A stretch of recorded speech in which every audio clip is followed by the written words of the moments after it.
نادي هذا السلام يا warbaahintan qaranka saaka aniga jeclaysan warbixin siiyo oo idin yeeray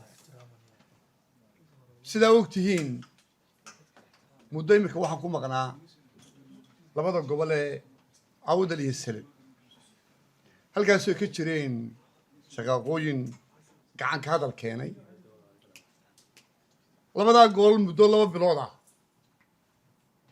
waxa ka jiray hadallo fara badan oo iska xil saaran in amniga waxba aan dhibin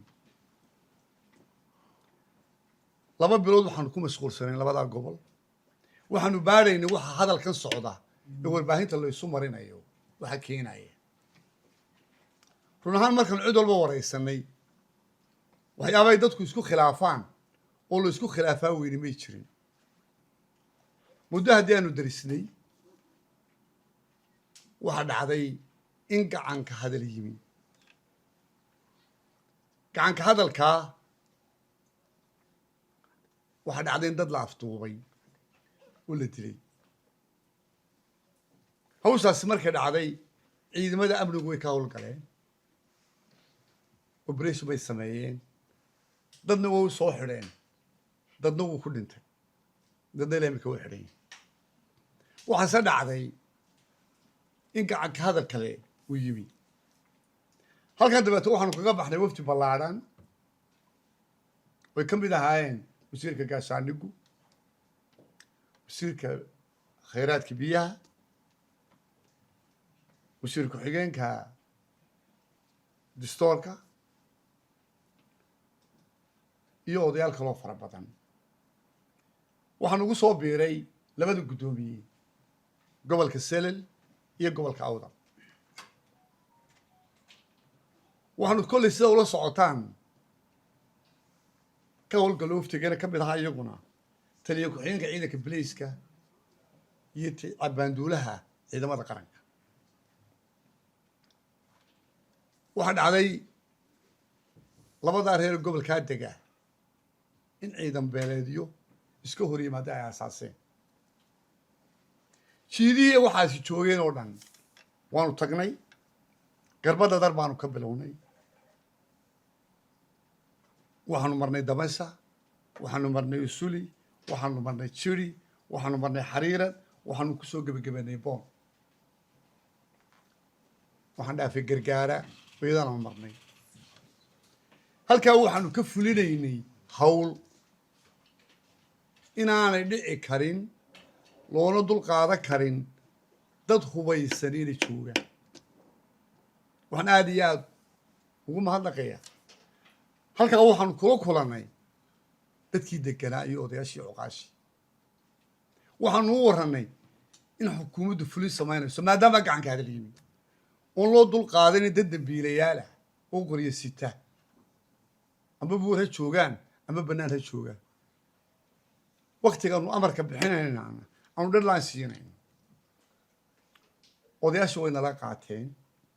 kulli warbaahintaa kala socotay geed baanu ula shirnay hawshaa iyo dagaalkaasi khasaaro badan buu keenay dhimasho way dhacday dhaawac uu yimi waxaa kaloo yimi dhaqan cusub oo tuulooyinka la gubaayo oo dhismayaal la gubay oo iskuul la gubay kayskaa ilaa 30 qof ayaa u xidhan badankooda mandheera ayay ku xidhan yihiin waanu baaraynaa sababta keentay inay dhacdo in dhismayaal iyo iskuulle la gubo ciidamada amniga gacanta ku haya dambigaas ciddii uu ku caddaadana tallaabo adigu sharciga waafaqsan ayaa laga qaadaya waxaan uga mahadnaqayaa inta aan idiin soo sheegay odayaashii aanu la kulannay iyo dadkii aanu la kulannay iyo cuqaashii aanu la kulannay waanu isla qaadanay inay nabadgelyada ilaaliyaan cid walbana ciddii mas-uulka ka ahayd tuulooyinka aanu maraynay ayaanu ka saxeexnay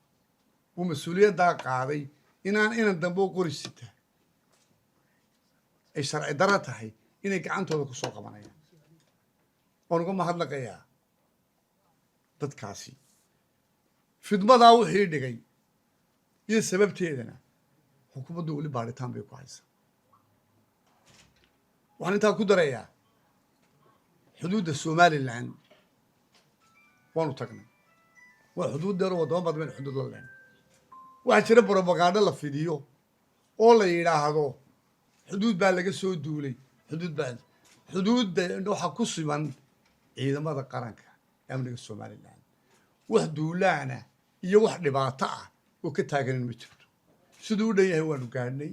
waanu soo darisnay si nabadgelyo ah ayay socodka iyo dadku ugu nool yihiin oo wax la naaxnaaxinayo waxaana beenanay warkaas inaanu jirin xuduudaha aanu leenahay wadamada jiiraanka way nabad qabaan wax duulaan oo inaga yimi iyo wax cabsiina ma jiraan ciidamada qarankuna waxay ku sugan yihiin xuduudaheena waxaan jeclahay aad u mahadnaqo nabadda aanu soo xidhnay cadoway leh dad badan baa nagala qayb galay markan doonayna ka xuso waxa ka mid ah oo ka tirsan guurtida wanagoo joogna garbada dar loogu yimi inay nabadda qayb ka qaataan aad baan ugu mahadnaqaya waxaa jiray odayaal dhaqmeed cuqaali iyo salaadiin bay isugu jira oo iyana gebile ka yimi oo doonaya nabadda qayb ka qaataan si wanaagsan loogu yimi iyagana aad iyo aad ayaan ugu mahadnaqaya waxaan Soomaaliland maanta u sheegayaa nabadda aanu xidhnay dad badan baa ka soo horjeedo diidan oo doonaya nabaddaasi inay fashilanto xukuumaddu indho gaara bay ku eegaysaa amba warbaahin ha ka hadlo amba qoraal ha ka sameeyo loo dul qaadan maayo sharcigaa la waafajinayaa tallaabo adag baa laga qaadaya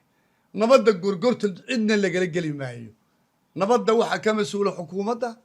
way ku filan tahay geed walba ciidan baa jooga cid nagu baayici karta nabad darro ma jirto waan u digayaa cid kastoo si khaldan wax u sheegta cid kastoo propaganda samaysa cid kastoo ku laabsata inay is yidhaahdaan kicin dadku abuura amba si qabali ah ugu abuurto amba si kale ugu abuurto ciddii naga daba hadashay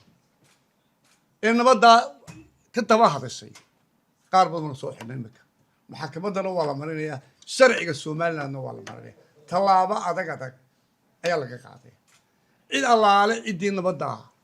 nagala shaqaysay hadday odayaashaan xusay yihiin waxaan si gaara u xusayaa waxaan ka sheegaya maanta madaxweyne ku-xigeenka hore jamhuuriyadda Somaliland Dr. Cabdiraxmaan Sayid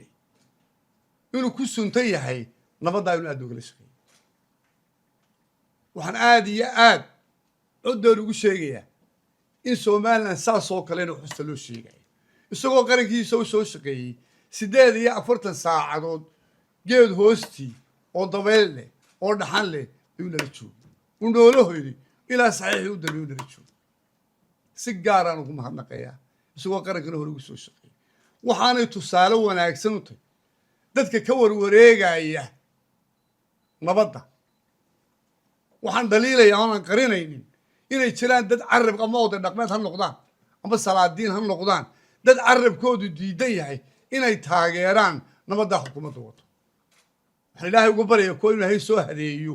uu nabadda carabkooda baro kuwaa nagala shaqeeyena xagga rabbina waxay ka helayaan khayr waddankoodii baana u shaqeeyay waxaanan leenahay oday dhaqmeedyada salaadiinta nabadgelyadu waa waxa waddankan ummaddana ku noosho waa in la taageero